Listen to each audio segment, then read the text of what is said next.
Et à la Be'ezrat Hashem, on est en direct. Donc le cours de ce soir, Be'ezrat Hashem, pour la guérison de ma maman Rivka Bat, de ma sœur Sarah Chmola Bat Rivka, Be'ezrat Hashem, et tous les malades d'Israël. On pensera aussi bien sûr à la libération de nos otages. Amen. On pensera aussi à tous nos soldats, que Akadosh Baruch Hu les protège où qu'ils soient. Et que Akadosh Baruch Hu nous délivre de tout ce qui se passe aujourd'hui. Et qu'il nous envoie le Mashiach Bima Avenu. Amen. Alors, Be'ezrat Hashem, ce soir, on va essayer de découvrir un secret ensemble. Depuis la nuit des temps, depuis que la mort est apparue sur la terre, l'homme, il a un désir ultime, un désir inassouvi, un désir ils ont même fait beaucoup de films là-dessus. Et on en a même fait une fontaine, la fontaine de jouvence. L'homme, il veut vivre éternellement. J'ai pensé à voler. Ça aussi, ouais. L'homme veut vivre éternellement. Et depuis la nuit des temps, l'homme, il essaie de trouver des remèdes. Les alchimistes qui voulaient trouver des remèdes à la mort, comme ce fameux Américain là aujourd'hui qui essaie justement de contrer la mort. Il rajeunit. Je sais pas comment il rajeunit, mais il rajeunit apparemment. Et en fait, bien sûr que dans la Torah, tout est expliqué. On va pas faire un cours de parachat de la semaine parce que ça c'est pas en semaine, on fait plus de cours de parachat de la semaine. Mais il faut comprendre que dans la Torah, tout est écrit. Tout ce qu'on peut vouloir et tout ce qui est possible sur la surface de la terre, il est dans cette paracha. Alors, au Hachem, aujourd'hui, on a une rencontre un petit peu particulière. Il y a quelques minutes. C'est le jour de l'Aliyah. Et, on nous a demandé de participer à francophonie aussi. Donc, j'ai eu le mérite d'aller exposer là-bas. C'était assez intéressant. Beaucoup de Russes. Donc, oui, vraiment énormément de Russes et très peu de Français, malheureusement. Il y en avait quand même pas mal. Célia était là. Non, ici, à Ashkelon. Il y avait quand même pas mal de Français. Il y avait quand même, il y a un petit noyau, mais quand même, au niveau russe, c'était, Dieu bénisse, on voit qu'ils sont soudés, hein. Ça se voit. Alvaï qu'on soit, que c'est eux qui tiennent les rênes à la maison. Voilà. Alvaï qu'on soit aussi soudés que les Russes. Alvaï. Il n'y a pas que ça. Alvaï. Historiquement, ils sont plus intéressés par l'art que les Français. Oui, non, mais c'est pas le problème de l'art. Ils sont plus présents, de toute façon, et ils sont plus soudés. Alvaï qu'on soit aussi soudés qu'eux, Bezrat Hashem.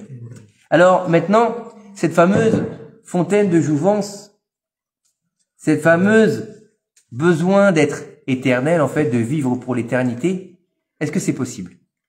Est-ce qu'il est possible de vivre pour l'éternité? C'est une question qui se pose. Moi, je veux pas. Alors non, c'est pas le Mashiach. Moi, je veux pas. C'est une question qui est légitime. On a la mort qui est venue sur le monde à partir de la faute originelle. Et on nous dit qu'à la base, on devait vivre éternellement. Que Adam devait faire le tikkun et que après Mashiach, on vivra éternellement. Certes, intéressant. Intéressant. Non, mais c'est intéressant. Sans faute, on serait pas des hommes. Oui, non, mais on parle dans l'absolu, c'est dire. C'est intéressant d'avoir cette soif d'éternité. D'accord, le Highlander. Je veux dire, on veut tous être éternels. Pourquoi faire déjà? Parce que si c'est passer notre éternité à bouffer de la pizza et à regarder la télé, c'est un peu embêtant. Mais c'est pas grave. Et il faut savoir que dans la Torah, on va avoir des personnages qu'on va appeler nos pères et nos mères qui vont nous apporter un exemple de vie. Maaseh Avot Siman Labanim. Les actions des pères sont un signe pour les enfants. Et on dit que le Sefer de Bereshit, le premier livre de la Torah, il vient justement en premier. Pourquoi? Pour nous apprendre le Derech Eretz, pour nous apprendre du Moussar, pour nous apprendre dans la pensée juive et du savoir-vivre. Et de prendre exemple sur nos pères. C'est-à-dire que là-bas, il n'y a pas de loi. Dans le Sefer Bereshit, il y a très peu de lois. On va avoir 3 lois dans tout le Sefer Bereshit. Donc c'est pas un livre de loi, c'est pas un livre de halakha, clairement. Mais on va avoir des personnages, mis à part leur côté spécial et leur implication et résonance par rapport aux sphères célestes, très bien, on a quand même des gens qui vont avoir une vie assez particulière. Avraham Avinu, par exemple, une vie particulière. Sarah, une vie particulière. Yitzhak, Yaakov et Yosef, ils vont avoir une vie quand même particulière. Ils vont avoir des épreuves de vie qui sont pas faciles. Et ça nous donne à réfléchir. Mais ça, c'est les personnages que, on va dire, c'est le casting VIP, les personnages principaux. Ceux qui sont en tête d'affiche. Mais il y a aussi des personnages secondaires qui sont pas moins importants. Et ce soir, on va parler d'un personnage qu'on a découvert déjà dans la paracha de Vaera. On va le découvrir un peu plus dans la paracha de Sarah. Mais pour nous, cet homme-là, il est secondaire, il n'est pas très important. Il est juste le serviteur d'Abraham. Il s'appelle Eliezer. Et vous allez me dire, mais quel rapport entre Eliezer et l'éternité et la vie éternelle? Quel rapport? Tu me parles d'un serviteur de Canaan, d'accord, qui va avoir un rapport avec l'éternité. Alors écoutez bien ce que nous disent nos sages. Il est marqué là-bas dans Masechet, tu fais le dans Masechet Derech Eretz, d'accord, qu'il y a 7 tzadikim, d'accord, qui ne sont jamais morts. Jamais. Ils sont pas morts. Ok? Et on nous dit qu'un d'eux, c'était qui? C'était Eliezer, le serviteur d'Abraham. Eliezer, le serviteur d'Abraham, n'est jamais mort. Bizarre quand même pour un serviteur. Alors on va rentrer un petit peu dans le vif du sujet. Ça veut dire quoi? On nous dit ici le Rav. Alors ce que je vais vous expliquer ce soir, ça vient du livre qui s'appelle Yaroum Benissa, des enseignements de Rabbeinu Yoram Abergel Zichron Livracha, d'accord, qui rapporte bien sûr le Zohar, la Gemara, les Rishonim, la Charonim. Donc c'est pas des choses qui ont été inventées, d'accord? Il y a rien d'inventé là-dedans. C'est vraiment des choses qui sont bien expliquées. On va pas faire les 20 pages qu'il y a sur tout le Mahamar, mais on va commencer à comprendre comment est-ce que Eliezer, Eved Avraham, il est arrivé à l'éternité, à la vie éternelle. Alors écoutez bien, il nous dit ici que l'ange de la mort n'a jamais eu le pouvoir sur lui et que ça fait maintenant des milliers d'années, d'accord, des milliers d'années qu'il est vivant et qu'il sert Abraham Avinu dans la grotte de Marpella comme au temps où Abraham était vivant. Donc il reste dans son rôle de serviteur d'Abraham Avinu. C'est bizarre quand même, non? Et là, il va nous dire quelque chose. On va vous donner directement la réponse et après, on va commencer à expliquer tout ça. Il nous dit, le Rav ici, il nous dit en fait que comment est-ce qu'il a mérité cela? Il nous dit qu'il a mérité cela parce que, en fait, il s'est toujours annulé devant la volonté de son maître. C'est-à-dire que, tellement annulé devant la volonté de son maître, qu'il s'est annulé aux yeux de l'ange de la mort. Ça veut dire que l'ange de la mort, qu'est-ce qu'il fait en général? Il vient, il trouve un homme qui doit rendre son âme, va prendre son âme, et puis la personne va mourir. Mais s'il ne le trouve pas, comment il peut lui prendre son âme? Il ne peut pas. Donc Eliezer, l'ange de la mort, ne le voit pas. C'est comme s'il était transparent. Pourquoi? Parce que Eliezer, c'est le serviteur d'Abraham. Et alors, c'est le serviteur d'Abraham. Ça veut dire quoi? Parce que, alors demain, tu as un employé, il va avoir la vie éternelle. En gros, Eliezer, c'est l'employé d'Abraham. Pourquoi est-ce qu'il mérite ça? Pourquoi est-ce qu'il mérite que l'ange de la mort n'a pas de prise sur lui? On parle de quelque chose, de la malédiction, de la faute originelle. Donc comment ça se fait que lui, il passe à travers des mailles du filet? Il y en a eu d'autres, bien sûr, mais là, on va s'intéresser à lui.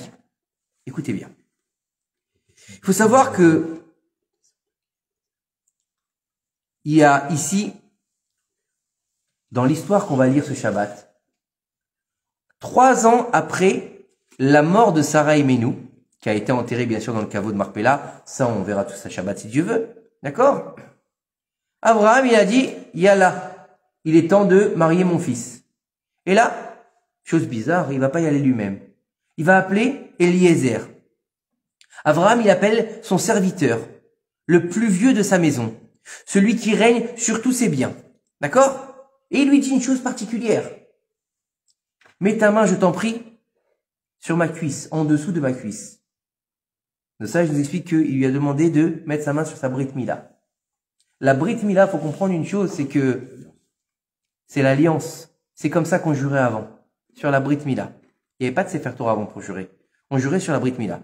Il lui a dit, jure sur ma Brit Mila. Pourquoi la Brit Mila? Il lui est en train de lui dire, jure sur le sceau d'Akadosh Baruch Hu, puisque la Brit Mila, c'est le sceau d'Akadosh Baruch Hu. D'accord? Il lui dit, Et là, je vais t'envoyer, d'accord, pour chercher une fille pour mon fils Yitzhak, d'accord? Mais jure-moi, il lui dit, jure-moi que tu ne prendras pas comme femme une fille kénaanite qui vit parmi nous, d'accord? Et que tu vas aller où je vais t'envoyer, ou d'où je viens, à Haran, d'accord? Là-bas, tu vas prendre une femme pour mon fils, pour Yitzhak. Très bien. Il lui précise bien pour mon fils, pour Yitzhak. Je t'envoie en mission pour Yitzhak, pas pour Ishmaël. Puisque c'est son fils Ishmaël aussi. On est d'accord?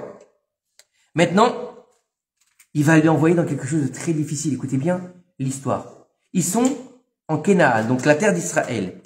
Il doit aller jusqu'à Haran. Donc c'est Irak, Irak, en Irak. À l'époque, on est en chameau, hein. Imaginez bien, on n'est pas en voiture, on n'est pas en avion, on est en chameau. Il doit aller trouver pour son fils, d'accord, à Haran, où il connaît personne là-bas. Une femme, une tzadékette, d'accord, qui est en mesure de se marier avec son fils, le tzaddik. Super facile. Deuxièmement, la femme, elle doit lui dire, bien sûr que je suis d'accord de me marier avec ton maître, sans jamais le voir. Et ensuite, je suis aussi d'accord de quitter toute ma maison et de venir avec toi en Eretz Kenaan. Tranquille, ça aussi c'est simple, hein. D'accord? Et, en fait, la demande d'Abraham, elle est presque incompréhensible. Tu l'envoies dans un pays où il connaît personne, le mec il doit se débrouiller pour trouver une femme au top, belle, intelligente, tzadékette, qui a des bonnes vertus, sans la connaître. Vous imaginez un peu le truc? Qu'elle accepte. Et qu'elle accepte en plus de le suivre en plus, hein. D'accord? Et ensuite, attendez, c'est pas ça. Non seulement donc il doit aller chercher une meuf, mais en même temps, il doit être le messager pour fermer le mariage. Ça veut dire que il va lui donner il va faire le fiançailles. Il est messager du fiançailles. À l'époque, c'est pas comme aujourd'hui. Aujourd'hui, quand on se marie, qu'est-ce qu'on fait? On fait les fiançailles et les mariages le même jour. C'est comme ça. Il y en a qui font le vort, mais en fait, les fiançailles, c'est pas simplement le vort. Le fiançailles, c'est quand on accepte les kiddushin. D'accord? Et donc, il va devoir faire ça au nom d'Yitzhak. Et après, la ramener. Super. D'accord? Et elle doit arriver. Donc, elle arrive, elle se marie avec lui, puisqu'elle est déjà promise. Donc, il se marie tout de suite. Et elle doit vivre avec lui sans qu'elle ne l'ait jamais vu. C'est de la même famille. Non, mais imaginez. Non, mais d'accord, ok. Mais c'est dur quand même. C'est dur. Mais ils se connaissent pas. Ils se Salut, Chaim. en Mais attendez, j'ai pas fini, c'est pas fini. Maintenant, très bien. Eliezer, il va dire une phrase qui, à nous, va nous paraître normale. Il va lui dire, peut-être que la femme ne voudra pas venir avec moi dans notre terre, d'accord? Et je devrais amener ton fils là-bas, d'accord? C'est logique, simple, sympa, d'accord? Écoutez bien. Donc ça veut dire, lui il dit simplement, peut-être qu'il voudra pas. C'est difficile, peut-être que cette femme elle va pas vouloir me suivre. Alors, Eliezer, c'est la première fois qu'on le voit poser une question à Abraham.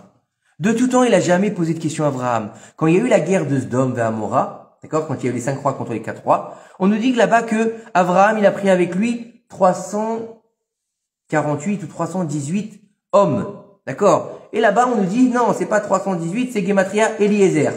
Il a pris Eliezer avec lui.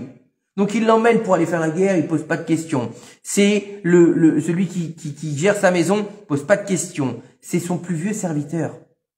C'est celui qui a la responsabilité de toute sa maison. Il a jamais posé de questions. Tout ce que son maître lui a dit, il a accepté. D'accord? Maintenant, pourquoi? Parce qu'il avait l'habitude de s'occuper des affaires d'Abraham et Abraham lui faisait confiance. Mais là, on est dans quelque chose de différent. C'est c'est la survie et la vie du peuple d'Israël qui dépend de cet acte. Et là, il est clair que Eliezer, il sait tout ce qui se passe. Il est au courant que Yitzhak, il est monté en Ola Temima. Il sait que Yitzhak, il n'a pas le droit de sortir de la terre de Canaan puisque c'est un sacrifice complet. Il sait tout ça. Pourquoi? La semaine dernière, dans la paracha de Vayera, on l'a lu. Et il a mené avec lui les deux jeunes. C'est qui les deux jeunes? Rachid nous dit Ishmaël et Eliezer. Donc ils connaissent que il est au courant que Yitzhak, ça va être la personne qui va succéder à Abraham, et c'est lui qui va être l'héritage d'Abraham, et c'est quelqu'un qui peut pas sortir d'Eretz Israël. Il sait tout ça. Pourquoi il lui pose la question, je vais prendre ton fils là-bas? Et s'il sait déjà tout ça, s'il a jamais posé de question, pourquoi tu parles maintenant? Fais comme d'habitude, fais ce que dit ton maître et tais-toi. Oui ou non? D'accord? Ça paraît logique? Écoutez bien. Rachi va venir nous amener quelque chose d'exceptionnel et d'intéressant, très intéressant. Il va nous dire en fait que où l'a marqué Oulaï, Oulaï en hébreu on l'écrit Aleph Vav Lamed Yud. D'accord? Et là il y a marqué Oulaï Aleph Lamed Yud. Et vous savez que dans la Torah il n'y a pas de pointillé, il n'y a pas de point. Il n'y a pas marqué, on ne sait pas qu'il y a marqué Oulaï ou Elav, on ne sait pas. C'est peut-être E, c'est peut-être Ou, c'est peut-être A, on ne sait pas. Quand on n'apprend pas, on ne sait pas. D'accord? C'est par exemple, on dit Amin Aetzazé, tu peux lire aussi Aman Aetzazé. Aman, c'est Aman qu'on trouve dans l'histoire de la Megillat Esther. Donc, il nous dit, Rashi, il lui a pas dit Oulaï, il lui a dit Elaï, pour moi. C'est-à-dire quoi Elaï?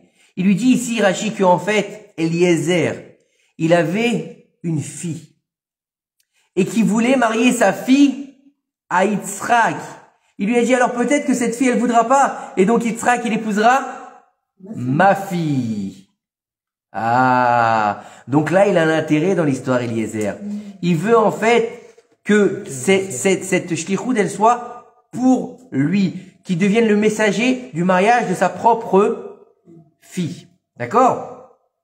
Et donc, pas mal quand même. Eliezer, le plus grand serviteur d'Abraham, le Rosh Yeshiva de la Yeshiva d'Abraham, serviteur Neeman, il est respecté par Abraham. On dit même de lui qu'il lui ressemblait physiquement. Il avait développé un mimétisme qui faisait que Abraham et Eliezer se ressemblaient. Vous savez, ça arrive ce genre de choses des fois. D'accord? À tel point que quand il va arriver là-bas, quand il va arriver à Haran, ils vont lui dire, ils vont croire que c'est Abraham lui-même qui est venu.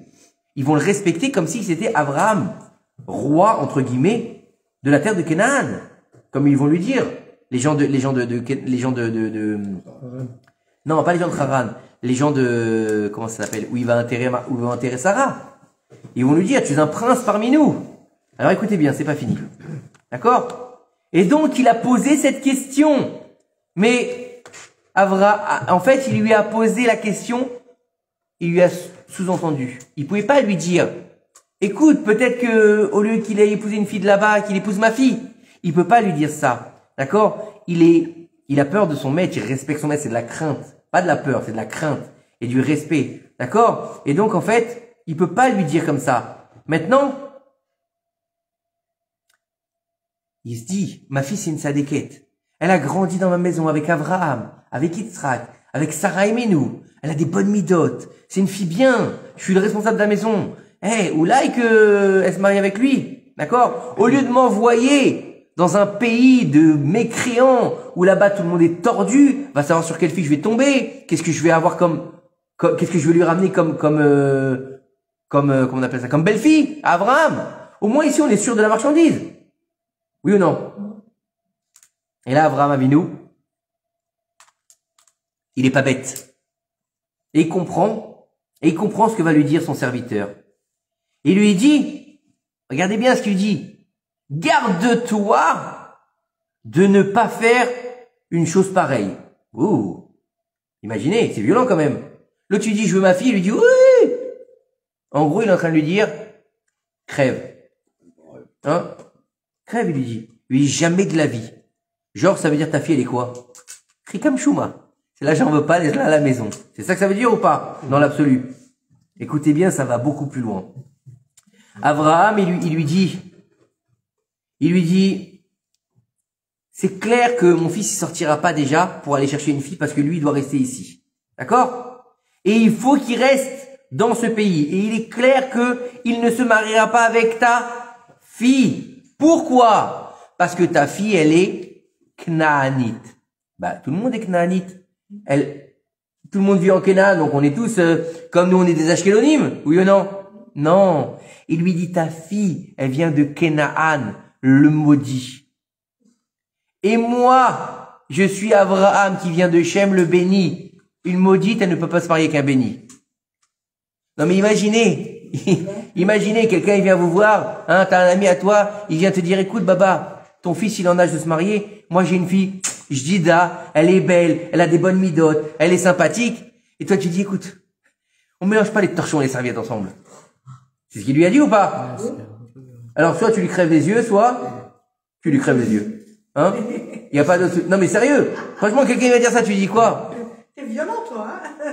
Mais c'est violent, je trouve que c'est super violent comme réponse. C'est d'Abraham, quand même. Ouais, mais c'est super violent comme réponse. Mais il avait dit pas de fille de Canaan. Alors écoutez bien, c'est juste le début de l'histoire. Écoutez bien. Eliezer, le serviteur d'Abraham, d'accord? Que la Torah elle-même nous dit qu'il était un géant, d'accord? Que la Gemara nous dit qu'il est jamais mort. C'est-à-dire, c'est pas quelqu'un de petit, d'accord? Que c'était Zaken Veyoshev. Ça veut dire quoi? C'était le plus vieux. Donc le plus vieux, c'est respectable. Celui qui a toute sa fortune en main. Le Rosh Yeshiva d'Avraham, il lui fait confiance. C'est pas n'importe qui. D'accord? On l'a vu, qu'est-ce qu'il lui a dit? Tu es le serviteur. Rabbi Eliezer, il nous dit, d'accord? Il nous dit, c'est pas simplement son serviteur, c'est aussi son serviteur dans sa Torah. Ça veut dire qu'il est là pour transmettre aux gens la Torah d'Abraham. C'est le prolongement d'Abraham. On parle pas de n'importe qui. On parle d'un type qui fait le travail d'Abraham. Donc quelque part, c'est on joue dans la même catégorie, quoi. Il lui fait confiance. C'est son bras droit. Clairement. Écoutez bien. Il nous dit ici que le Midrash, d'accord? Non, ça y est, ça y est. Il nous dit ici, Abraham, d'accord?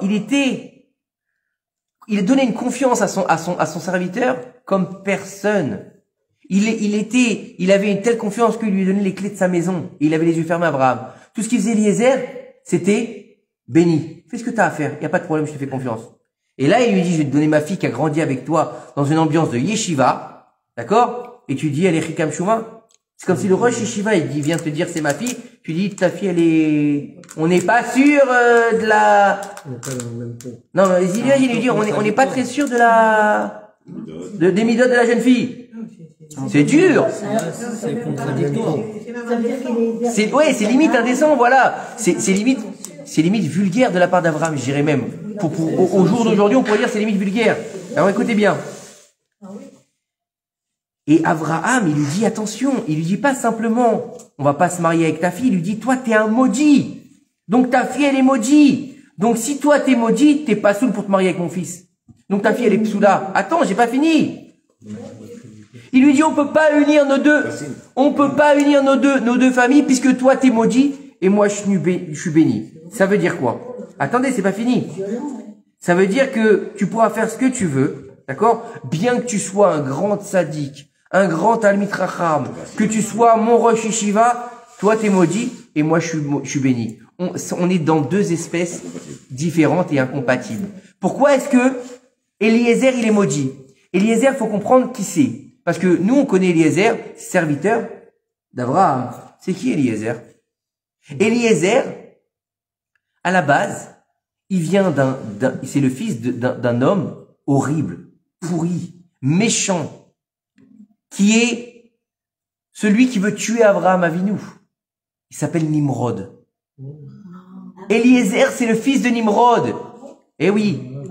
Qui est lui-même le fils de Couche, et qui on remonte à Canaan, qui était maudit par son grand-père Noach, quand il a maudit Ham. Donc en fait, Eliezer, sa racine, elle vient de Ham. Elle est maudite. Elle est maudite. Arour Kenaan, soit maudit Kenaan, il a dit Noach. D'accord? Baruch Shem. C'est pour ça qu'il faut jamais maudire. Donc que Shem soit béni. Donc il est maudit. Donc il lui dit, t'as beau être le plus grand en Torah, t'es quand même maudit. C'est violent. Oui. Et donc, Eliezer, il aurait dû lui dire, bonjour, lettre de démission, merci d'avoir joué, donnez-moi mon solde de tout compte et je me casse. Hein? Écoutez bien, Eliezer, il a pas mal pris. Et il s'en est pas offusqué. Il a continué de servir son maître Abraham. D'accord? Il est sorti avec une joie, écoutez bien les mots que j'emploie, c'est hyper important. Il est sorti avec une joie intense pour faire la volonté de son maître, dans une annulation totale pour la volonté de son maître. Toute la volonté d'Eliezer, elle était seulement d'être Eved Avraham, le serviteur d'Abraham. Eliezer d'Amasek, Eliezer de Damas, il s'appelle comme ça, il n'existe pas. Eliezer de Damas n'existe pas en tant que personne propre. Il n'a pas de volonté propre. Sa volonté, c'est faire la volonté de son maître. Et on va le voir juste après, vous allez voir, c'est hallucinant. D'arriver à ce niveau d'annulation, c'est limite impossible. D'accord? Et, non, tu vois que c'est pas malsain, au contraire. Tu vois ce qu'il va nous dire ici. D'accord? La seule chose qui l'intéresse, c'est faire la volonté de son maître. Lui, sa volonté, il l'annule totalement. D'accord? Mais, quand même, c'est dur à avaler quand même comme pilule. C'est amer ce qu'il vient de lui dire. D'accord? Et en fait, Eliezer a dit c'est comme ça. C'est comme ça. Il a dit c'est pas lui qui veut ça. C'est la vie qui a fait ça. C'est l'essence de nos deux peuples. On est différents, on est incompatibles. D'accord? Donc, même si ma fille, elle est bien, j'aime ma fille, j'aurais voulu la marier avec ce sadique, j'enlève ça. Je mets de côté mon sechel. Ça veut dire je mets de côté mon esprit. Je mets de côté ma personne. Vous imaginez le niveau qu'il faut pour ça? C'est quasiment impossible. Et je me mets au service d'Abraham. Je deviens Eved Abraham. D'accord? Ça veut dire que tout ce que je vais faire, ma réalité, elle n'existe pas. Il n'a pas de réalité propre, cet homme. Il a une réalité qui s'appelle Eved Abraham. Une réalité de service vers son maître. Ça veut dire que sa raison d'être et sa raison de vivre, c'est Abraham. C'est ça sa réalité. C'est sa réalité à lui. Ça veut dire qu'il est totalement annulé à son maître. C'est pas simplement son maître comme un maître à esclave, c'est son maître à penser. C'est-à-dire que sa référence, c'est Abraham Avinu. C'est pas fini. Écoutez.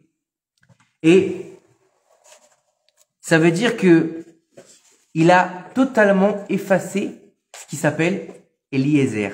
C'est dur, hein, les mots que j'emploie, mais c'est ce qu'il y a écrit là, hein, d'accord?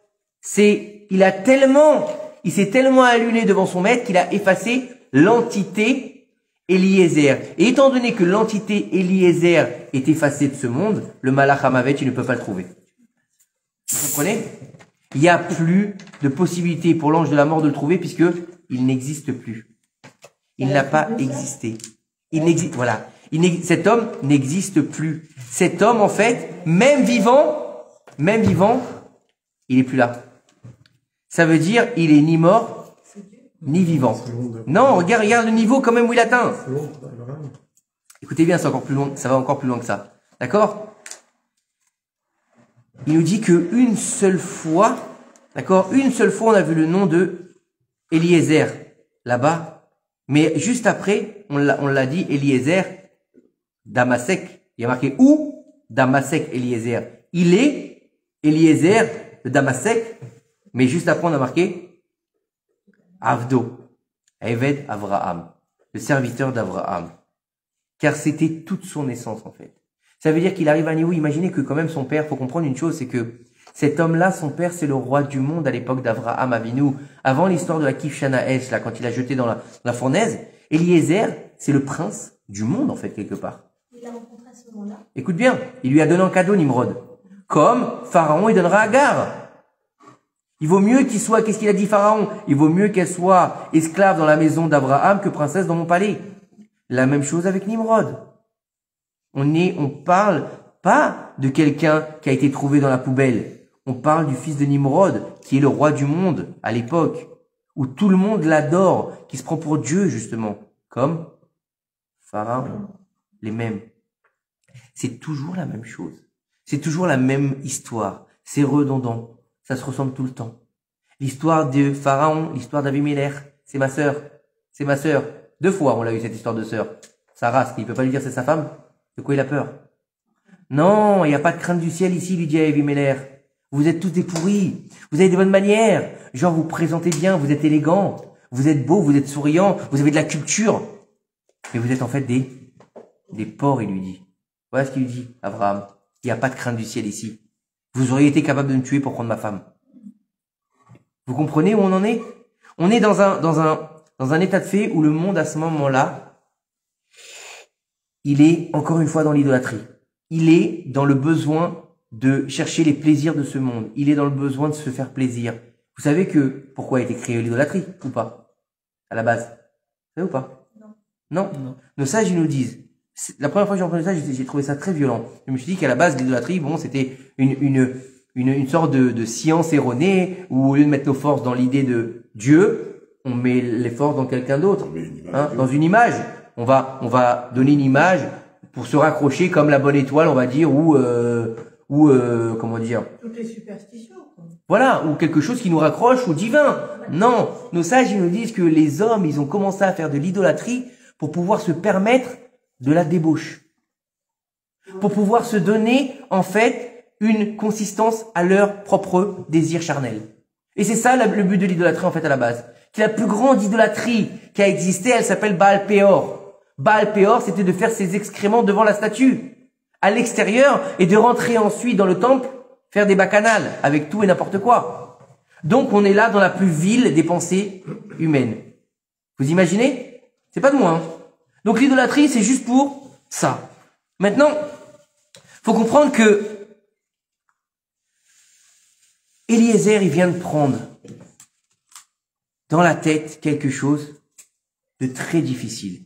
Il vient de se faire humilier. Et à ce moment-là, il a annulé sa volonté. Et il nous dit ici, d'accord, dans la Gemara, dans Gittin, il nous dit que nos sages, ils l'ont dit. D'accord, écoutez bien. Celui, au moment où on va lui faire honte, d'accord, il prend ça avec amour et il s'annule complètement. Celui-là, il a marqué, celui-là, il sortira au-dessus du soleil. Ça veut dire quoi? Il est éternel. Tout est possible, tout est réalisable. Ça veut dire, dans sa grandeur, ça veut dire que il tient quelque part, il va sortir devant le soleil au moment où il est dans la Gvoura. La Gvoura, c'est quoi? C'est le moment où il est plus fort. Imaginez, quelqu'un peut se tenir devant le soleil au moment où il est plus fort? Non. Essayez de regarder le soleil à midi, déjà, vous avez du mal. Hein, ça peut penser à quelque chose. C'est que, nous, souvent, on dit que on a envie de voir Dieu. Hein? T'arrives pas à voir le soleil au zénith, comment tu veux voir Dieu? Alors que c'est une infime représentation de la grandeur de Dieu. Déjà, on n'arrive même pas à voir le soleil. D'accord? Regardez quand il y a une éclipse. Pourtant, c'est caché. On met des lunettes spéciales. Comment ça se fait? C'est juste une étincelle de Dieu. Alors, une apparition subtile. Écoutez bien. Ça veut dire que, en fait, une fois qu'il a reçu dans la tête, tu es maudit, il s'est tu. D'accord? Rabbi Yossi ben Dossa, d'accord? Il nous dit que Eliezer c'est Kenaan. D'accord? Et il a servi son maître avec une émouna inébranlable. D'accord? Malgré qu'il était maudit, il a continué à se comporter en tant que serviteur d'Abraham. Et il va réussir à inverser la tendance à son niveau. Ça veut dire que plus loin dans la paracha de Chaye Sarah, quand il arrive à Haran, on va voir que lorsqu'il va rencontrer Lavan, le frère de Rivka, d'accord? Il va lui dire à un moment donné, écoutez bien, Abraham il lui a dit tu es maudit. Il lui dit Vayomer bo Baruch Hashem. Viens, il va lui dire viens celui qui est béni d'Hachem. Donc il a réussi à s'élever au niveau de quelqu'un qui passe de maudit, d'accord, en se taisant, en acceptant la honte. C'est même plus une honte, c'est la violence d'Abraham, le bisaïon total. il est devenu Baruch, il est devenu béni à lui-même. Et c'est l'élévation d'un homme dans toute sa splendeur. C'est-à-dire que Eliezer, il avait tout pour rater sa vie en tant que tzaddik. Il avait rien pour rater sa vie. En tant que non-juif, en tant que fils de Nimrod, il aurait pu devenir prince, s'entourer d'une cour, de ministres, de belles filles, d'oseille. Il aurait été bien. Non, lui, il a préféré venir sous les ailes de la Shrina. D'accord? Ça veut dire quoi? Ça veut dire que par cette annulation totale, par cette acceptation des mitzvot, en prenant le joug de la présence divine sur lui, et en se taisant au moment où son maître, qu'il aime depuis des années, le remet à sa place, il a réussi à entrer vivant au Gan Eden. D'accord? Tout simplement parce qu'il a mis toute sa émouna en Avraham. La émouna, le problème qu'il y a, c'est qu'on va traduire, il a la foi. Bah, c'est pas ça. C'est pas ça. La émouna, c'est pas d'avoir la foi. Ani ma'amin be'emuna shelema. C'est les amin, ça vient de amen. Non. Amen. Emet. La validation. Quand tu dis amen, ça veut dire quoi? Quand quelqu'un il va dire une prière et tu dis amen, ça veut dire que tu valides sa prière. Ça veut pas dire que tu as la foi en sa prière. Ça veut dire que tu valides sa prière. Et émet. D'accord? Ça vient de quoi? En fait, amen et émet, c'est le même mot. Écoutez bien. Amen, c'est du singulier. Et émet, c'est pluriel. Alors, tu aurais dû dire émanet. T'es d'accord ou pas? Émanet, ça aurait dû être le pluriel de amen. Et en fait, il y a une loi dans la grammaire hébreu, c'est que lorsqu'il y a un nun au milieu, il disparaît. Donc, il devient émet. Comme comment dire, ben et bat. Ça aurait dû être, on dit bena, on dit pas bena, parce que le nun, il est descendu. Bat. Vous comprenez? C'est exactement la même chose. Et donc, en fait, amen et émet, c'est la même chose. Et c'est la même chose que Emouna. Ça veut dire, en fait, que il va accepter et il va valider ce que son maître, il veut. Ça veut dire qu'il devient celui qui valide la réalité de son maître. Ça veut dire que lorsqu'on va dire amen dans un kaddish, ou qu'on va dire amen dans une bracha, ça veut dire qu'on valide que c'est la volonté de Dieu. Ça veut dire qu'on devient, en réalisant cette parole, les certificateurs d'Akadosh Baruch Hu, en fait. On certifie ce monde-ci. On certifie la réalité du divin sur terre. Donc on a la Emouna. Donc Anima Amin Be'emuna Shelema, c'est pas que je crois, j'ai la foi qu'il va y avoir un Mashiach. C'est parce que je le valide qu'il y a un Mashiach. Il y a un frigo? Ah ouais, derrière. Alors écoutez bien, on continue. Écoutez bien, c'est pas fini. Abraham, Eliezer, il a tout ça. Mais en plus de ça, donc il va aller la chercher, sa fille là. D'accord? Et quand il va revenir, Yitzhak, il va le soupçonner d'avoir eu des relations avec elle. Dis-lui, il est pas très propre, hein? Qu'est-ce qu'il a fait à Kadosh Baruch Hu? Pour pas qu'il y ait d'accord? Pour pas qu'il y ait de soupçons. Il a dit, si cet homme, il avait fauté avec cette jeune fille qui s'appelle Rivka, hein? Si Eliezer, il avait fauté avec Rivka, d'accord? Donc il est tamé, il est plus pur. D'accord? Donc il n'aurait pas pu rentrer au Gan Eden. Kadosh Baruch Hu dit aux anges, pour qu'il n'y ait plus de suspicion sur Eliezer, rentrez-le au Gan Eden vivant. Vous imaginez?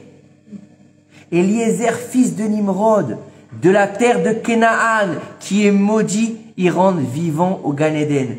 D'accord? C'est le plus haut niveau. Et pourquoi? Parce que, en fait, plus tu fais tomber un homme, plus il est bas, plus il est dans la poussière, et plus il prend sur lui de s'annuler totalement à cette volonté, et plus Hachem Yitbarach, il fera de lui quelqu'un d'immense, quelqu'un qui est en mesure de rentrer au Gan Eden. Donc plus tu es humilié, plus tu dois la fermer. Plus on va te marcher dessus, et plus tu dois dire merci. Et tu dois accepter avec amour. C'est dur. C'est extrêmement dur. Ça vient dans l'autre jour. Hein. Ouais, presque. C'est de là qu'on dit que tu dois baisser la tête. Donc, Et si je te le prends à l'envers, Ouais, et je te dis, Eliezer, c'était quelqu'un qui était érudit, Oui. qui était le serviteur d'Abraham, qui savait très bien de quelle origine il était, oui, et que donc il savait lui-même qu'il était maudit, oui. et que normalement il n'aurait même pas dû envisager. Effectivement.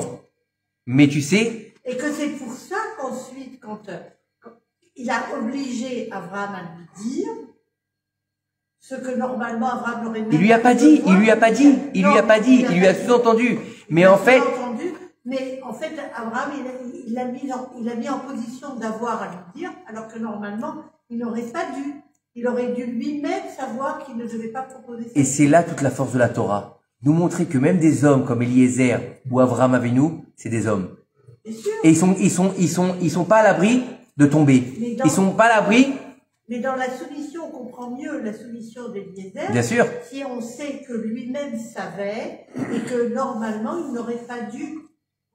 Bien sûr, proposer. bien sûr. Mais c'est pour ça qu'il l'a insinué, il l'a pas proposé. Il était mal à l'aise, mais il s'est dit, qui ne tente rien, n'a rien en fait quelque part. Alors maintenant, la question qu'on peut se poser quand même, elle est importante. Mince, quel besoin Abraham, vraiment, franchement, il a de dire à Eliezer, va à Haran, là-bas, où ils sont tous pourris, me chercher une fille pour mon fils, alors qu'il a sa fille ici. D'accord? De pourquoi est-ce qu'elle serait pas, allez, mis à part le fait qu'elle est maudite, pourquoi elle serait pas en mesure de se marier avec lui? Alors, écoutez bien. Donc dans beaucoup de Il nous dit- d'histoires, dans le mal, on a retrouvé du Oui, bien. mais là, il nous dit, en fait, c'est la fille d'un Talmid Chacham. Elle est grandie, elle a été éduquée dans la maison d'Abraham, dans une maison sainte, dans une maison de Torah, d'accord? Où il y a la crainte du ciel. Elle avait des bonnes vertus. Écoutez bien. Il a été chercher la fille de Bethuel.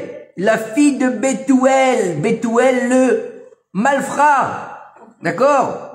Son frère Lavan à Arami, à Lavan le malfrat aussi.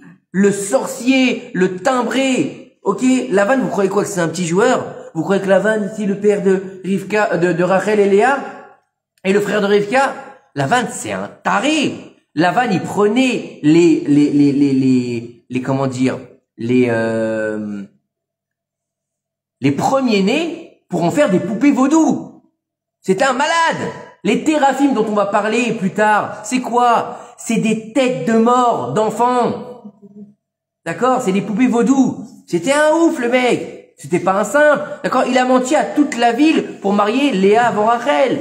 C'est un roublard, c'est un menteur, c'est un voleur, c'est un tricheur. 20 ans, il va essayer d'arnaquer Yaakov. D'accord? T'as ton neveu qui vient chez toi. Il dit, tu sais quoi, je suis pas venu, j'ai pas grand chose. J'ai un peu faim quand même, hein. Tu peux me donner un sandwich? Et toi, tu vas dire à ton neveu, bah écoute, tu sais quoi, qu'est-ce que t'es prêt à payer pour le sandwich? Vous faites ça, vous lui dites, viens, baba, viens manger, tu veux pas un petit coca? Hein? Il lui a dit, viens payer le sandwich. Combien t'es prêt à payer pour le sandwich? Il lui a dit. Eh, c'est un crevard. On parle de quelqu'un qui est tordu à la base. Ok? Dans un endroit maintenant, c'est pas simplement. Donc, son père, c'est un tordu. Son frère, c'est un tordu. Les gens de la ville, c'est tous des tordus. Et Abraham, il préfère qu'il l'épouse à elle que à la fille d'Eliezer. Alors en fait, il nous dit ici, Abraham Avinu, d'accord? En fait, il a pensé pas simplement au bonheur d'Yitzhak. Il est clair que s'il pense au bonheur de son fils tout simplement, s'il pense qu'il va se marier avec une fille sympa, d'accord, c'est un beau chidour, c'est sûr qu'il aurait choisi la fille d'Eliezer. Il n'y a pas mieux pour Yitzhak. Une tzadékette qui a grandi avec lui, il l'a vu, il sait qu'elle a jamais connu de mec, elle est jamais sortie en boîte, elle a jamais fumé de joint, elle reste dans la tente, elle est bien habillée, elle est sanoua, elle a jamais mis un top croc là, hein, elle a jamais été à Ibiza. Non mais franchement, jamais à la plage faire du surf, top. Donc, non mais sérieux, c'est l'affaire du siècle. En plus, même pas il a besoin de se prendre la tête pour organiser le mariage. Eh, bon Eliezer, du coup, vu que t'es mon serviteur, bah tu t'occupes de tout. Elle est belle. Non mais elle est belle, je veux dire. C'était facile. Non, Avraham Avinu, il pense à quelque chose de beaucoup plus grand, beaucoup plus grand, beaucoup plus saint et beaucoup plus ultime. Abraham Avinu, il pense à la shlemut. Il pense à la shlemut du peuple d'Israël. Abraham Avinu, d'accord, lui, ce qu'il pense, c'est pas au bien-être de son fils. C'est bien. Le bien-être de son fils, c'est bien. Mais il pense à Netzach Israël. C'est quoi Netzach Israël? C'est l'éternité d'Israël. C'est la neshama collective d'Israël qui est en train de se faire à partir de lui. Il est dans une histoire où là, on est en train de penser au futur de la libération, en fait. On est en train de penser à l'avènement messianique. Abraham Avinu est en train de penser à faire le tikkun du monde. On l'a bien vu ce Shabbat. Il a voulu faire venir le Mashiach. Il n'a pas réussi parce qu'il est que chesed. Donc il va devoir continuer à travailler pour ça. Il va devoir lui-même passer le relais pour pouvoir continuer à créer quelque chose qui va devenir la neshama collective d'Israël et créer ce qu'on appelle le peuple d'Israël. On est d'accord? Maintenant, il se dit, donc moi je veux l'éternité d'Israël. D'accord? Est-ce que c'est loin de son fils? C'est loin de son fils. D'accord? Mais mon fils, de lui, il va sortir quoi? Mamlechet Kohanim Begoy Kadosh. Comment dire? Un peuple. Non, Mamlechet Kohanim, une lignée de Kohanim et un peuple saint. D'accord? Il est interdit. D'accord? Quoi qu'il arrive, qu'il y ait dans cette source, dans ce peuple, une source maudite. C'est pas possible, c'est un peuple béni. Il peut pas y avoir une source maudite. Même si la fille d'Eliezer, elle est magnifique, même si elle a des bonnes midotes, mais elle porte en elle un ADN qui est maudit. Donc un ADN, qui? Lavan n'est pas maudit. Non, Lavan, il vient de la même racine que Abraham. C'est la même famille. Lavan, il vient de Shem. Eliezer, il vient de Cham. C'est Cham qui est maudit. Shem. Noach, il avait 3 enfants. Shem, Cham et Yafet. D'accord? Shem, il est pas maudit. Yafet, il est pas maudit. Cham, il est maudit.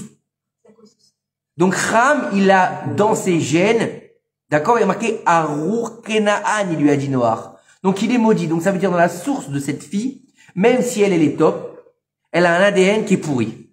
Elle a un ADN qui à un moment donné, c'est vrai que peut-être qu'il va pas se dévoiler pendant qu'elle sera avec Israël, peut-être elle, il va vivre 120 ans avec lui, elle va être tip-top, mais forcément, elle va engendrer des personnes qui auront l'ADN de Kenaan. Donc, elle risque de mettre au monde beaucoup de gens qui ont un fond mauvais. On parle pas simplement de Réchaïm, parce que les Réchaïm, il y en aura. On voit bien que Rivka a bien engendré Esav, et c'est un rachat. C'est pas simplement d'être rachat. Il y a rachat, et il y a d'être pourri jusqu'à la moelle.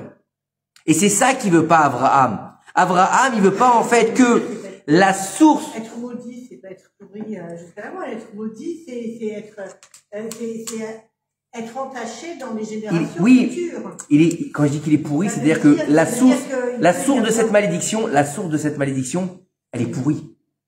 Faut pas oublier pourquoi il a été maudit par son père. Faut pas oublier pourquoi il a été maudit, Cham. Parce que il l'a castré, parce qu'il l'a violé, il y a eu des choses très violentes quand même, hein. Il voulait pas que le monde continue à se développer plus que ça, parce qu'il voulait pas perdre son héritage. C'était un psychopathe, le type.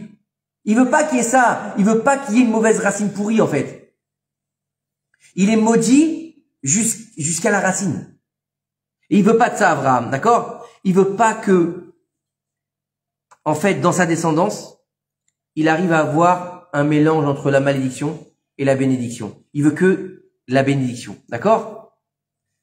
Et là, on voit que Bethuel et Lavan, ils viennent de la bénédiction. Ils viennent de Shem. Donc il est béni. Donc le kilkul qu'ils ont, la tâche qu'ils ont, c'est de là, d'accord? Elle vient d'où?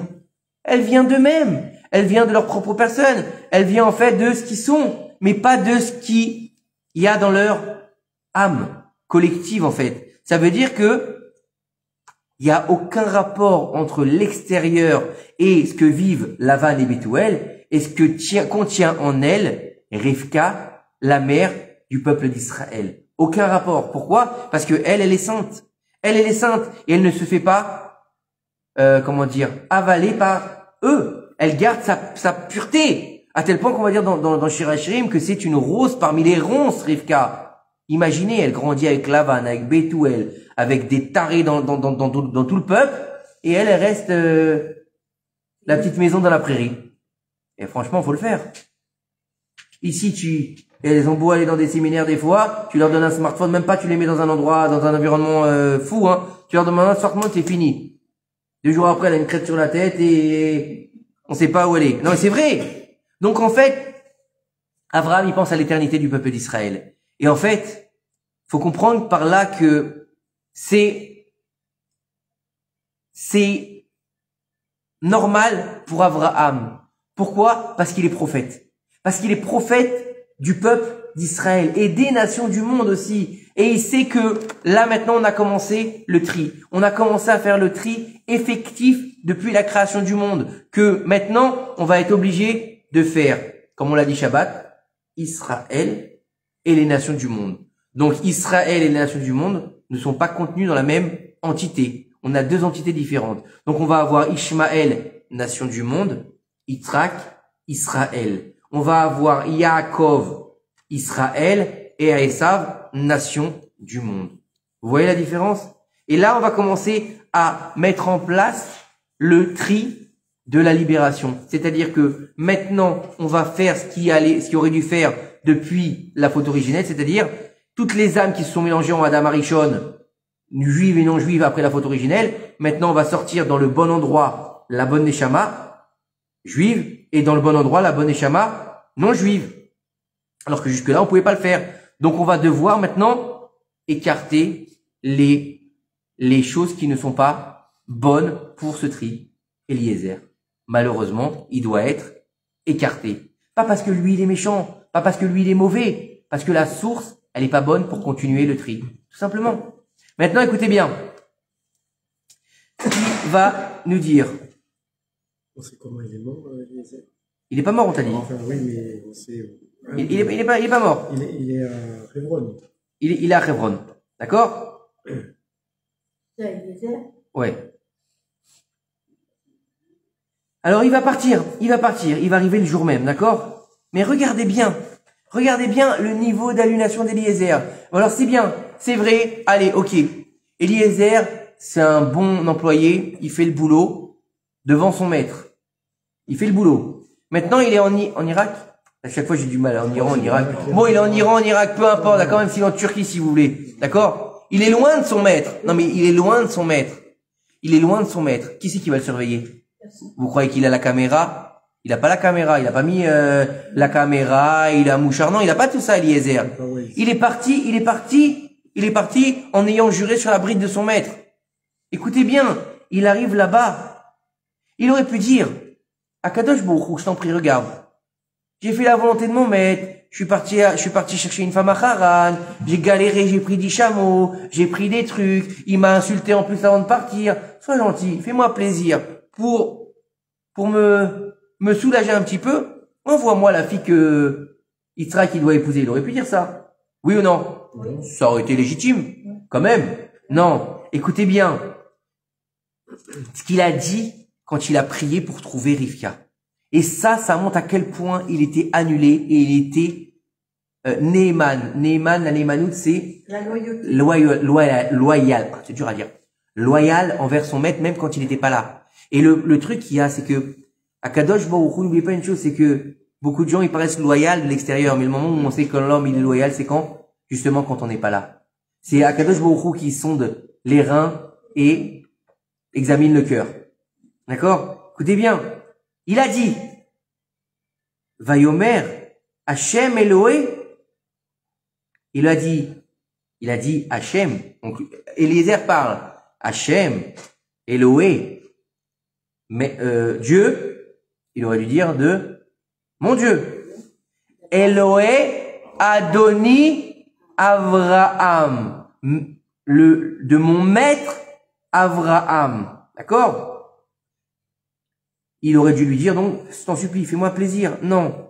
Vaseh chesed, il m'a donné, Avraham. Fais de la bonté avec mon maître, Avraham. Mais c'est hallucinant. Il demande pas de bonté pour lui. Il lui dit pas, Dieu, s'il te plaît, envoie-moi la fille, que, comme ça, j'ai fait mon boulot, je suis tranquille. Non. fais du bien avec mon maître. C'est hallucinant. Ça veut dire que Eliezer, il a même pas demandé de siyata d'Ishmaïa pour lui. Il aurait pu. Comment on fait? Be'ezrat Hashem, je vais passer le permis. Be'ezrat Hashem, je vais me marier. Be'ezrat Hashem, je vais aller chercher un nouveau travail. Mais, oui? Non, il dit pas Be'ezrat Hashem ça. Sa rémunération. Il dit Be'ezrat Hashem, Avraham, il va réussir. Be'ezrat Hashem, mon maître, il va trouver. Be'ezrat Hashem, moi, je suis pas là. Je demande même pas de la siyata d'Ishmaïa pour moi. D'accord? Parce que lui, ce qu'il dit, lui, c'est juste un ustensile. Voilà. Non, mais s'il fait, même si il fiance la fille, le fiance encore. Naron. Il est tout encore intermédiaire. Mais quand même, il pourrait dire, aide-moi. Mais comment tu dirais toi aujourd'hui, Hachem, aide-moi dans ma mission. Aide-moi dans ma mission. Fais que je réussisse dans mon travail. Tu dirais comme ça. Lui, il dit pas, fais que je réussisse dans mon travail. Fais que la bonne, fais réussir Avraham. Sans passer par là. Tu dis pas, C'est une abnégation totale. c'est l'abnégation totale. C'est-à-dire que il demande même pas d'aide pour lui. Eliezer, il est rien, d'accord? Il est le évêque d'Avraham, d'accord? Il lui a dit, je t'en prie Hachem, je t'en prie, fais que tout ça ce soit pour la bonté d'Avraham, seulement pour Avraham et rien pour moi.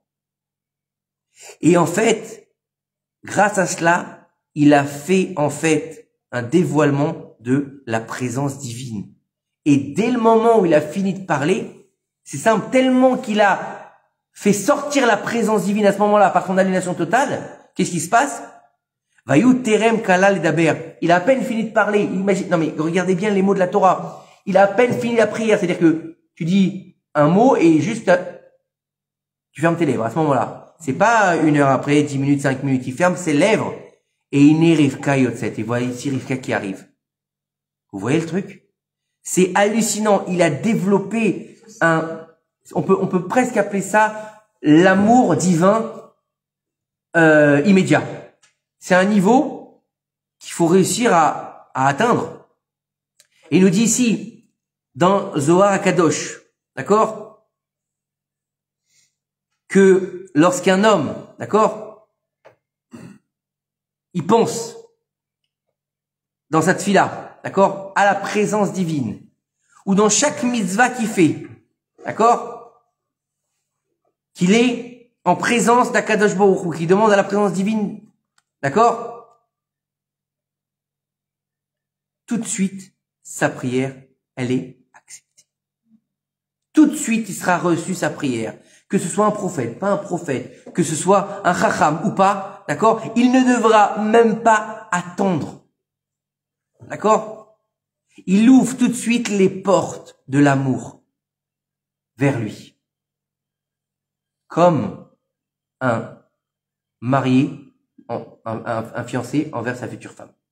Khatan Kala. Khatan Kala. C'est quoi? Tu reçois directement de l'amour. C'est hallucinant. D'accord? Et il nous dit, si la Shrina ne monte pas dans cette pensée, dans la mitzvah ou dans la tfila, d'accord? Et Akadosh Baruch Hu, il fera même pas en sorte de lui ouvrir les portes de son palais. Et même grâce à un chaliach. D'accord? Il ne fera même pas rentrer dans les portes du palais. Il restera dehors. C'est beaucoup plus difficile. C'est-à-dire que même s'il arrive à envoyer un messager, c'est pas sûr qu'il arrive à être accepté par Akadosh Baruch Hu. On va lui fermer les portes. Et donc, si on lui ferme les portes, il n'y a plus moyen de recevoir. Alors que c'est tout le contraire qui arrive avec Eliezer.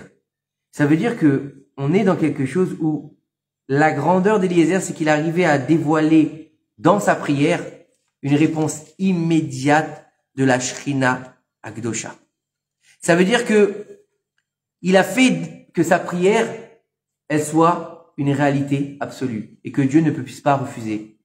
Donc ça veut dire que l'annulation d'Eliezer, l'annulation qu'un grand tzaddik puisse faire, elle est là pour nous montrer à quel point on peut, en fait, par notre annulation, faire l'inverse de ce qu'on croit nous.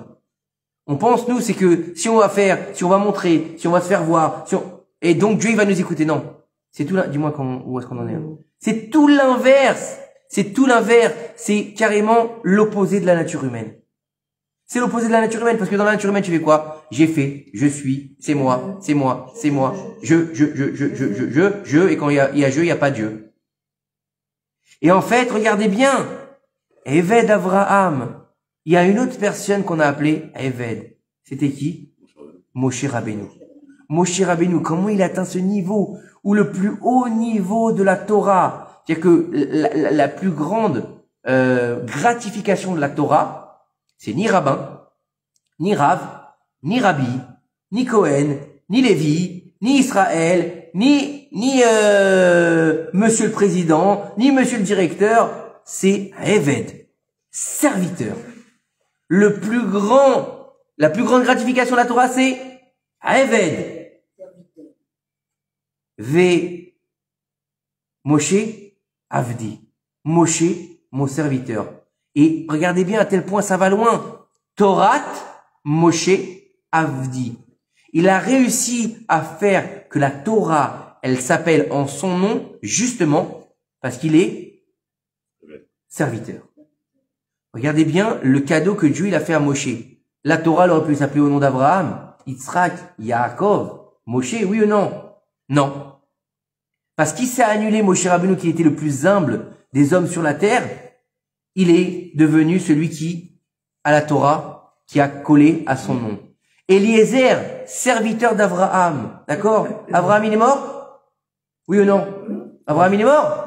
Oui. Même si les tzadikim on va pas rentrer dans la polémique que les tzadikim sont vivants de leur mort. D'accord? C'est pas le problème. Baruch Hashem, ils sont vivants. On dit que Yaakov, il est aussi vivant. C'est pas un problème.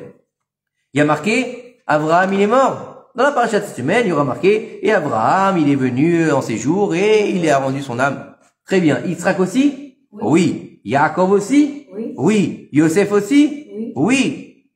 Eliezer, non, il n'y a rien marqué. Eliezer, il est rentré vivant au Gan Eden. Eliezer, il fait partie des 7 justes qui sont rentrés au Gan Eden. Pourquoi? Parce qu'il s'est totalement annulé. Et c'est ce qui nous explique souvent le Admour Hazaken. Le Admour Hazaken, dans le livre du Tanya, il nous explique que le plus haut niveau jamais atteint par l'homme, c'est le bitoul. C'est le bitoul mukhlat, l'annulation totale à la volonté du divin. Ça veut dire que, en fait, à partir du moment où tu vas t'annuler à la volonté du divin, à la volonté de ce que Dieu veut, la Retzon Hashem, le Eretz, la Ratsouille, tout ça c'est pareil. Eretz Israël, c'est la volonté d'Israël, c'est pas simplement la terre. À la volonté de la nation d'Israël, tu fais quoi? Tu t'annules à la volonté du divin, puisque quand il a créé le monde, le Réchit, c'était quoi? Israël. Donc quand tu fais la volonté du peuple, tu fais la volonté de Dieu. Quand tu fais la volonté de Dieu, tu t'élèves au maximum. Donc tu deviens en fait un ustensile de la présence divine. Et quand tu es au niveau d'Eliezer, qui aurait tout eu pour pouvoir remettre en place Abraham, oui ou non? Ici on te fait une queue de poisson, ici, un mariage, tu as mis la personne en une mauvaise place, mais à vie, quoi. À vie, t'as rayé, non mais c'est vrai, il t'a rayé de la famille. Quoi? Il marie sa fille qui crève, j'y vais pas. Pourquoi? Tu te rappelles pas, il y a 20 ans, non, qu'est-ce qui s'est passé? Au mariage de la cousine, oui, qu'est-ce qui s'est passé? Il m'a assis, tu sais, à côté de qui? Non, à côté de mon cousin machin que je pouvais pas blairer. Mais il est mort, je m'en fous! C'est vrai ou pas? Ça existe, c'est vrai, c'est vrai. Et lui, tu lui dis, ta fille Kamshuma, même si elle est top, j'en veux pas, dégage. Et toi, t'es un maudit, et moi, je suis un béni. Faut les avaler, les couleuvres comme ça, waouh. Il se tait. Attends, il aurait pu dire aussi, bon. C'est vrai, tu peux pas dire, non, mais il aurait pu dire, bon. Mais il aurait pu dire aussi, ok, bah tu sais quoi? Alors je suis pas en mesure d'aller chercher une fille pour ton fils. Il aurait pu dire, je suis pas en mesure, je suis le maudit, écoute, je vous rends mes clés, au revoir et merci. Ça aurait pu être bien aussi. Non, il a annulé sa volonté et en plus de ça, il l'a fait bien. Et quand il est arrivé, on nous dit quand il est arrivé chez Lavan et Bethuel, d'accord? Quand il est arrivé chez Lavan et Bethuel, ils l'ont pris pour Abraham. Ils l'ont vu arriver avec des chameaux, ils l'ont vu arriver avec de l'or, de l'argent, des tissus. Il était classe, en plus il était beau, Eliezer. Il arrive, ils l'ont pris pour Abraham. Dis-moi, t'es à 400, 500 bornes de chez toi, t'arrives dans une famille inconnue, d'accord? T'es beau gosse, t'es bien. On dit bonjour Abraham. Mais vas-y, joue le jeu. Attends, dis-moi. Oui, c'est moi. Et là, on va te faire tapis rouge, oui ou non? Il a dit stop. Temps mort, les amis. Qu'est-ce qui se passe? Écoutez bien comme ça. Hein. Qu'est-ce qui se passe? Temps mort. Eved, Abraham, Anochi leur a dit. Je suis le serviteur d'Abraham. Mais n'importe qui, il aurait jamais dit ça. Il aurait joué le jeu. Bien sûr, il y a eu plein de films comme ça, hein. Vous savez, souvent des malentendus, l'autre il a mis la veste là qu'il a trouvé dans le il passe l'ascenseur et tout. Ah, c'est vous, oui, c'est moi. Non, c'est pas. Et hop, et puis se marier avec la belle et l'autre il loupe tout. Oui ou non? Combien on a de films comme ça? C'est la réalité. Il aurait pu dire Eliezer, il aurait pu dire. Oui, non, même si c'était pas Allez, même s'il passe pas. Voilà, il se passe pas pour Abraham. Bonjour, vous. Au lieu de dire je suis le serviteur d'Abraham, non, je suis son je suis son bras droit, je suis son assistant, je suis le secrétaire de direction, hein, le vice-président. Il aurait pu dire je me la pète, vas-y, je suis vice-président d'Abraham, je suis quelqu'un d'important. Mais non, non, temps mort, on commence pas avant quoi? Attends, c'est pas fini en plus. Non mais regardez jusqu'où va l'annulation d'Eliezer, parce que nous on voit ça comme ça, mais après ça, il vient de se taper une route, même s'il y a eu qu'il tour derrière, d'accord, il a mis une journée au lieu de mettre 14 jours pour aller à Haran. Très bien, une journée de voyage en chameau, c'est quand même fatigant, d'accord? Ils lui servent à manger, ils lui servent à boire, ok? Il dit je mangerai pas, et je boirai pas tant que je vous aurai pas parlé. J'ai une mission à respecter. Qu'est-ce qu'il en sait Abraham s'il va dire avant, après? Qu'est-ce que ça peut faire? Il mange un petit pita avec une hummus et un petit coca. Et 10 minutes après, il va leur dire ce qu'il a à leur dire, oui ou non? Ça aurait été, attends. Non, mais ça aurait pas été grave. Ça aurait pas été grave. C'est comme c'est quand quelqu'un vient chez toi. Pourquoi ça vous étonne tellement qu'il y ait quelqu'un de droit? Bah, aujourd'hui, il y en a plus beaucoup. Non, mais, c'est plus de la droiture, là.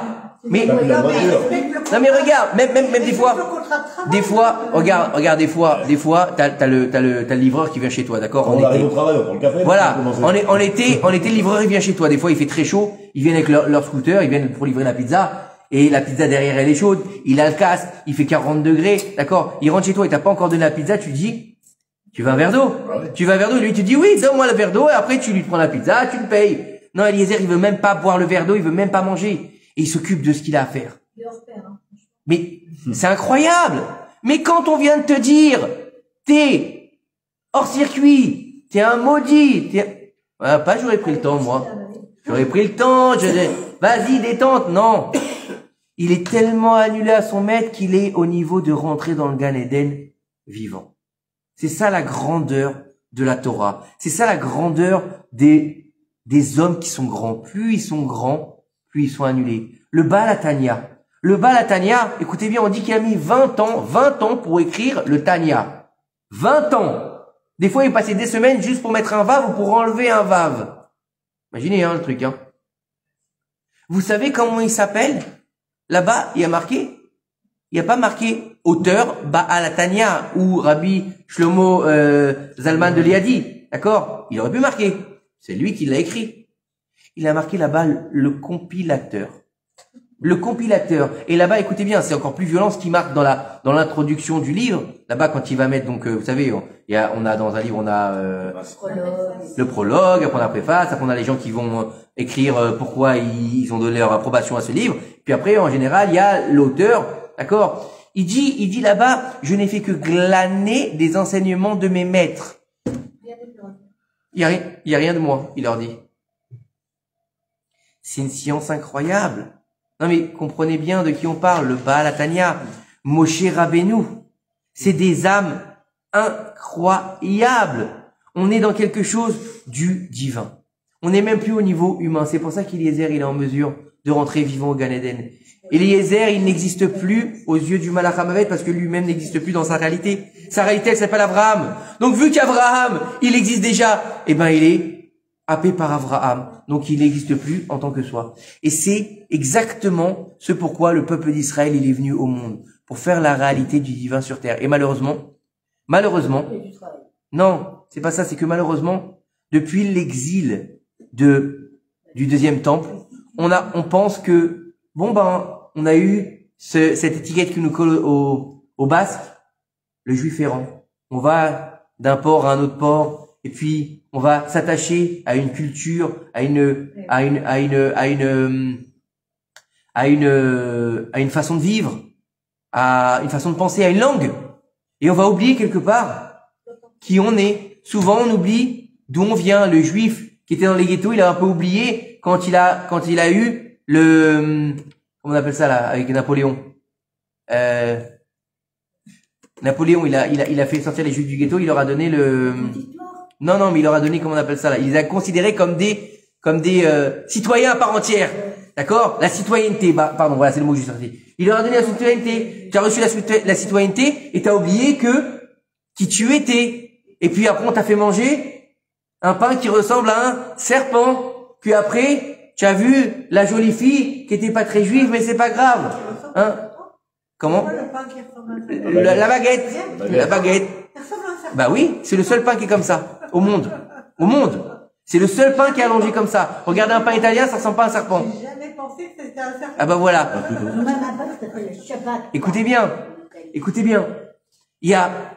Et puis après tu commences un petit peu à t'assimiler, t'oublier qui tu es. C'est comme ce fameux débat qui, moi, je trouve qui est un peu violent et qui est absurde de parler de gens qui sont demi-juifs ou demi-goy. Ça n'existe pas.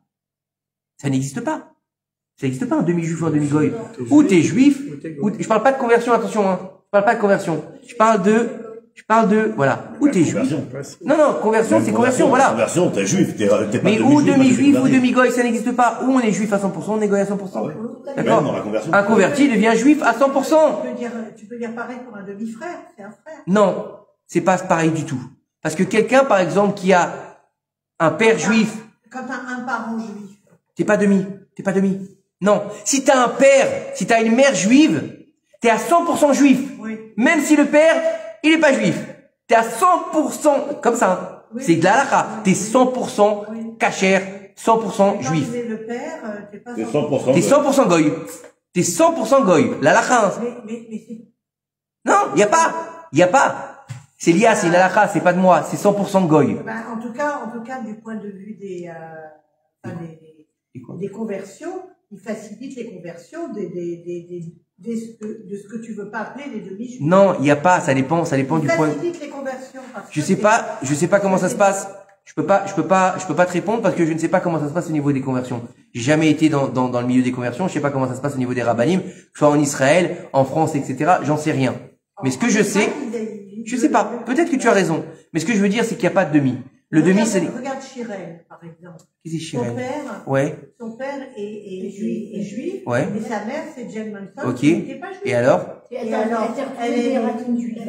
Mais ils l'ont converti. Elle s'est convertie. Elle vient en Israël. Mais est-ce que c'est une vraie conversion?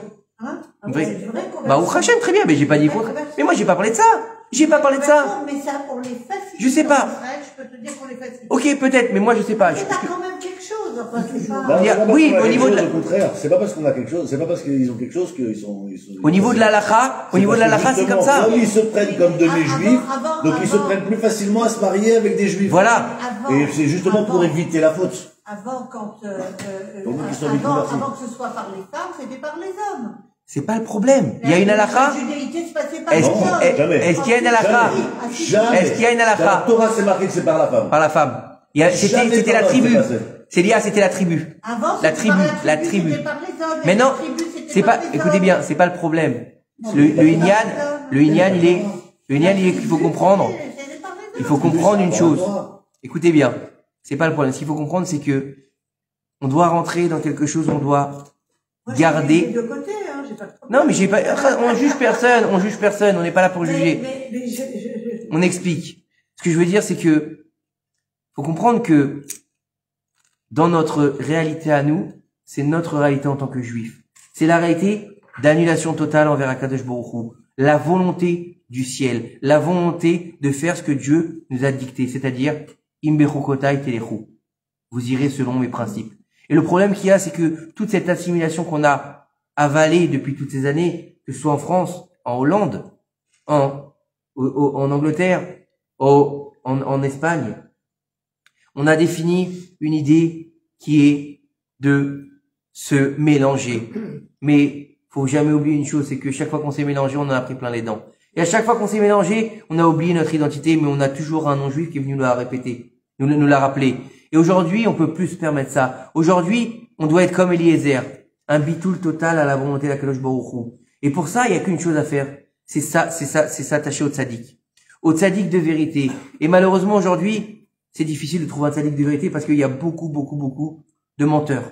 Beaucoup de youtubeurs, d'accord, qui se prennent pour des grands rabbanim. Ils ont lu une Mishnah, ils se prennent pour des mekoubalim. Ils ont fait des pactes avec le diable et ils pensent que ils sont saints. Ils sont pas saints, ils sont malsains. D'accord? Donc, faut faire attention aujourd'hui. Et les tzadikim de vérité, plus ça va et malheureusement, plus ils disparaissent. Ils disparaissent.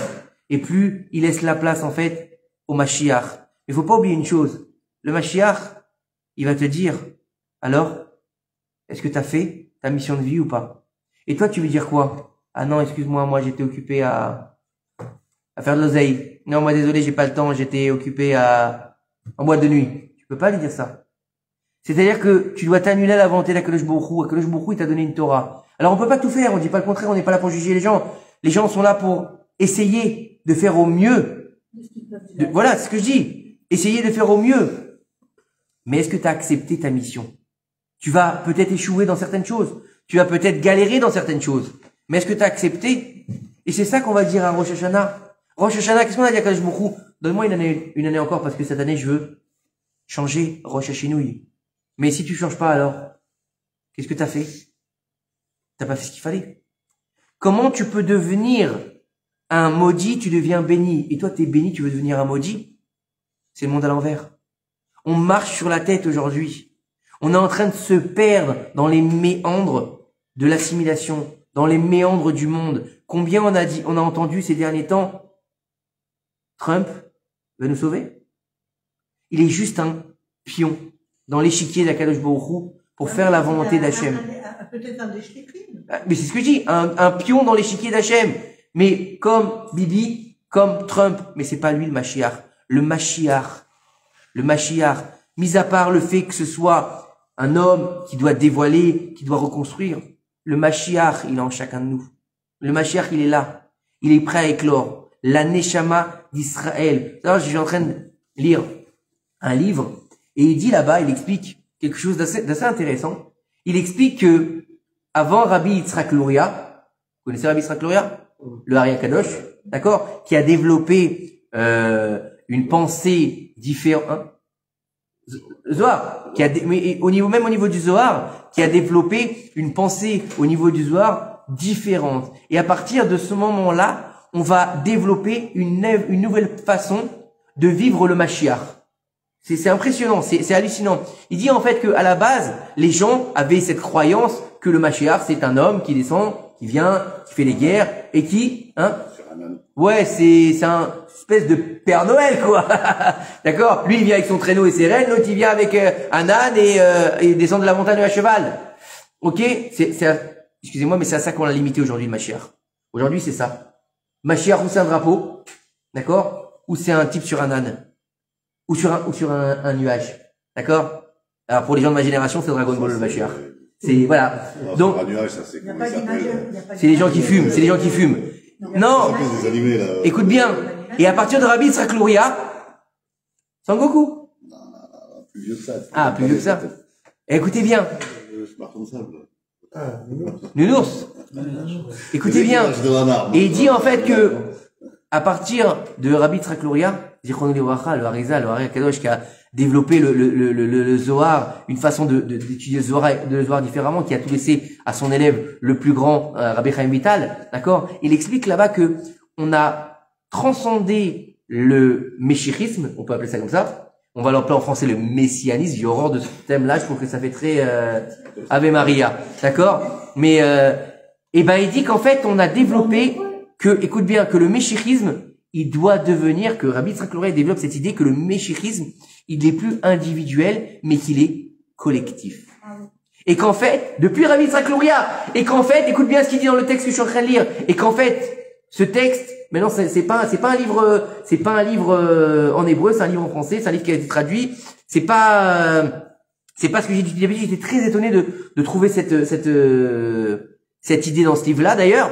Et il dit en fait que, cette histoire-là de devenir un Mashiach collectif, elle peut avoir lieu qu'ici. Rabbi Yitzhak Luria. Rabbi Yitzhak Luria. Elle peut avoir le... Ici, en Israël. Ici, on peut être... Ça veut dire que, en fait, le kibbutz galuyot, le fait de revenir sur sa terre, le fait de commencer à recréer une vie en Eretz Israël, c'est le Mashiach. C'est déjà le Mashiach, en fait.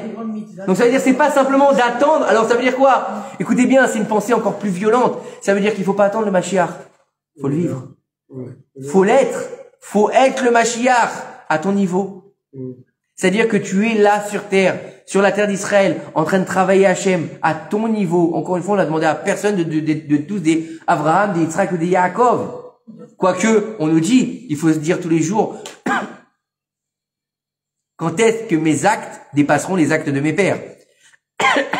Faut être culotté pour dire ça quand même. Bon, ça manque de modestie, hein. Ouais. Non, c'est pas la modestie, c'est la volonté. Ouais, c'est plus de la volonté, c'est l'ambition. Mais ce qu'il faut comprendre, c'est que ça veut dire que le seul moyen d'atteindre ce niveau-là, c'est l'annulation. L'annulation comme Eliezer, comme Moshe Rabbeinu. Moshe Rabbeinu, il a été capable de parler à Kadosh Baruch Hu panim el panim, face à face. Pourquoi? Parce qu'il s'est annulé. Ma nachnu, on est walou, on n'est rien. Vous imaginez? Toi, t'as appris une Mishnah, t'es déjà le grand Rav qu'on t'embrasse les pieds. Lui dit, il est monté sur le mont Sinaï. Il a passé 120 jours sur le mont Sinaï, sans boire et sans manger. Ok? Ça peut être un ange. Attends. Il a été en contact avec les anges. Les anges, pas les petits anges, genre les anges qui viennent sur terre, là, avec les séraphim. Les séraphim, vous savez ce que ça veut dire? Séraph, l'isrof, brûlé. C'est-à-dire que rien qu'avec leur souffle, ils brûlent. Ok?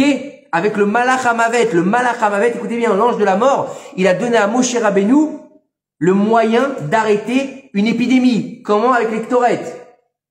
L'ange de la mort. Moshe Rabbeinu, l'ange de la mort, quand même, faut le faire, quoi. Vécu 40 jours, 120 jours dans le ciel. Comment?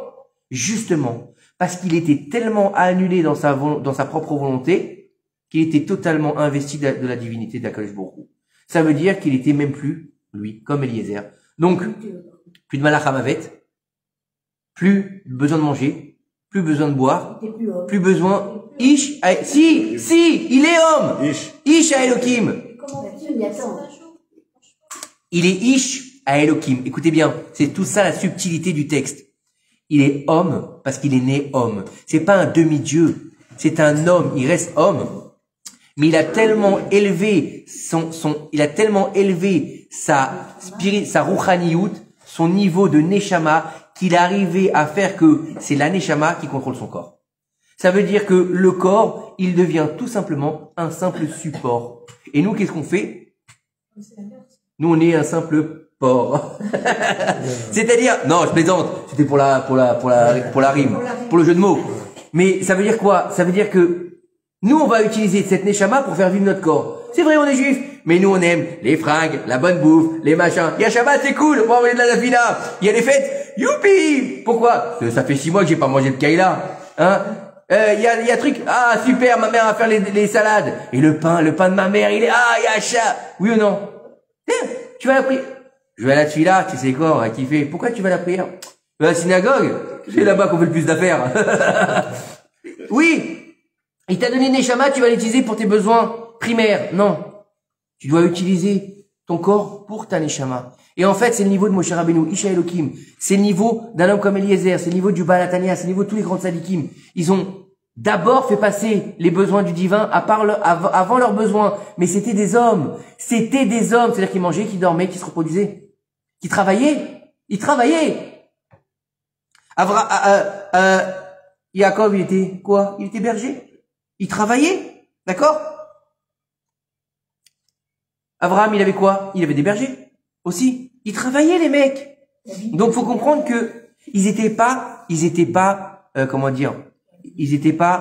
en dehors de la vie de ce monde. Au contraire, Ils ont utilisé le Olam Ha'asiya, le monde de l'action, pour pouvoir se réaliser. C'est-à-dire ils ont élevé la matérialité au plus haut niveau.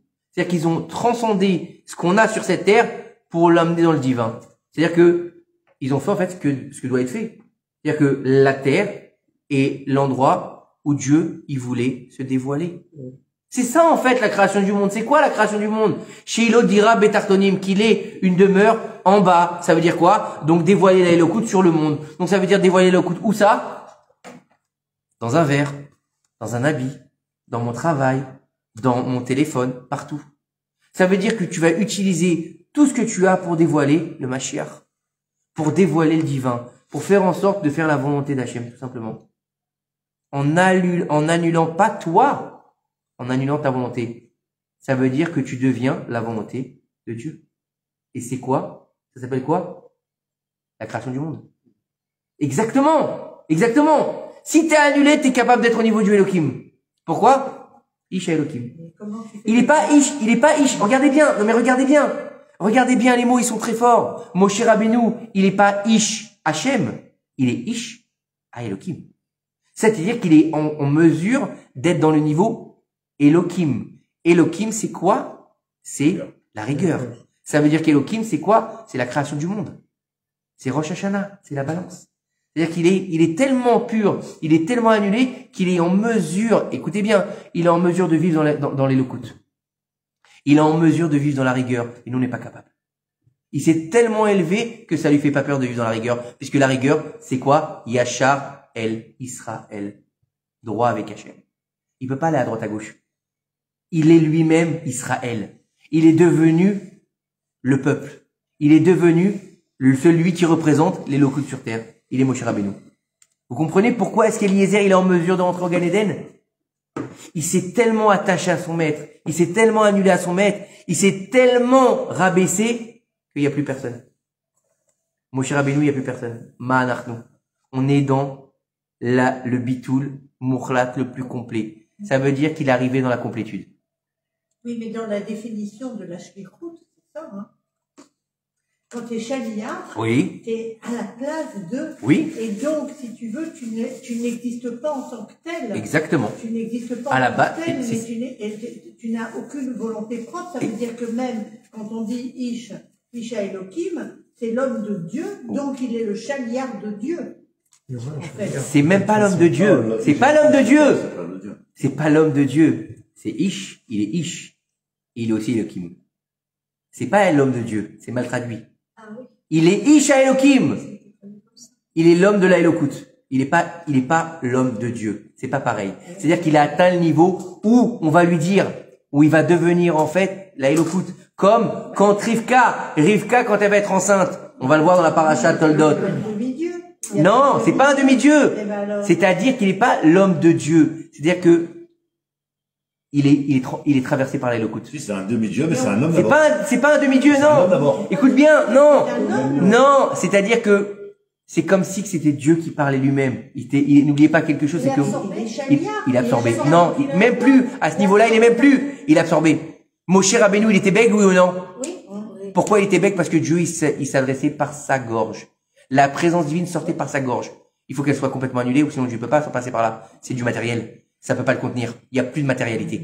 Il est absorbé. D'accord? Regardez bien ce qu'il va y avoir marqué dans la paracha de Toldot. On doit y venir. Et Rivka, elle était embêtée parce que c'est le balagan dans son ventre. Yalcha l'hydroche et il y a marqué Shem Ve'ever là-bas. Elle est partie demander l'avis de Shem Ve'ever. Non. Il y a marqué Yalcha l'hydroche et à Elohim. Elle était voir des dieux, elle a été faire de la Vodazara, et Rachid nous met là-bas, elle est allée voir Shem Ve'ever. Il s'était tellement happé, il s'était tellement annulé devant la volonté du divine, qu'en fait, ils sont là, Elokut. C'est même plus un niveau qui sont les représentants, ils sont eux-mêmes. Ils sont complètement transcendés par cet Elokut. Et c'est le niveau auquel on doit inspirer, parce que y arriver, ce serait prétentieux, d'accord? Pas parce qu'on fait un chiour que ça y est, je suis... Non, appelez-moi Dieu. Il y avait un truc comme ça à une époque. Hein? Ouais, c'était Chirac dans les Guignols. Appelez-moi Dieu. Mitterrand. Appelez-moi Dieu. Ouais, non, c'était dans les bébêtes chauds. Appelez-moi Dieu. On est loin d'être Dieu, on est loin d'être divinité, mais on est en mesure, et c'est ça notre but aujourd'hui. On est en mesure, on y arrive? On y arrive. Attends, faut la finir, c'est là. On y arrive, on est en mesure d'être des prophètes de Dieu.